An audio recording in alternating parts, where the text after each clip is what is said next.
हरियाणा के पंचकुला जिले में सिर्फ शहनाइयां नहीं बज रही थी, वहां दलित स्वाभिमान की हुंकार गूंज रही थी। मौली गांव में भीम आर्मी कार्यकर्ता रूबल आजाद की बारात निकाली जा रही थी, लेकिन जैसे ही दूल्हा घोड़ी पर चढ़ा, दबंगों की नींद सी उड़ गई। घोड़ी पर एक दलित कैसे चढ़ सकता है, ये चीज उनको बर्दाश्त नहीं हुई। बग्गी वाले को पीटकर भगा दिया गया और बारात रोक दी गई, मगर दबंग ये भूल गए थे कि ये किसी आम युवक की नहीं, बल्कि भीम आर्मी के सिपाही की बारात थी। रूबल ने फोन उठाया और कुछ ही देर में हरियाणा भीम आर्मी के प्रदेश अध्यक्ष पूरे दल बल के साथ गांव में पहुंच गए। वो जो घमंड से भरे चेहरों पर मुस्कान थी, पल ही में खौफ में बदल गई और फिर पहुंची पुलिस। और वही हुआ जो होना चाहिए था। लाठी बरसी, घमंड टूटा और संविधान की ताकत ने अपना असर दिखा दिया। तस्वीरों में साफ देखा गया कि किस तरीके से पत्रकार हेलमेट पहनकर रिपोर्टिंग कर रहे थे। गांव की गलियों में भगदड़ थी और पुलिस एक एक कर दबंगों को दौड़ा कर पीट रही थी। किसी को पेड़ के पीछे से निकाला गया तो किसी को घर में घुसकर मारा गया। फिर वही बारात जो रोकी गई थी, सीना ठोककर गांव की गलियों से गुजरी। दूल्हा घोड़ी पर घंटों बैठा रहा, बाराती नाचे और नारा गूंजा, जय भीम।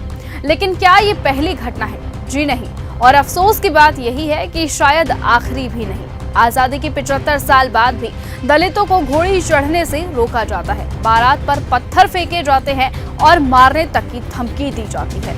उनकी चिताएं जाति की दीवारों में फंस जाती है।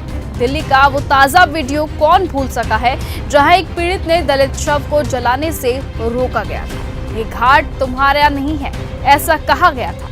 सोचिए, मृत्यु में भी बराबरी नहीं दी जाती है। इसी पर चंद्रशेखर आजाद का सीधा सवाल आए दिन सरकार से होता है कि जब तक राजनीतिक ताकत हाथ में नहीं आएगी, तब तक अत्याचार नहीं रुकेंगे। यूपी में अत्याचार के आंकड़े देश में सबसे ऊपर है।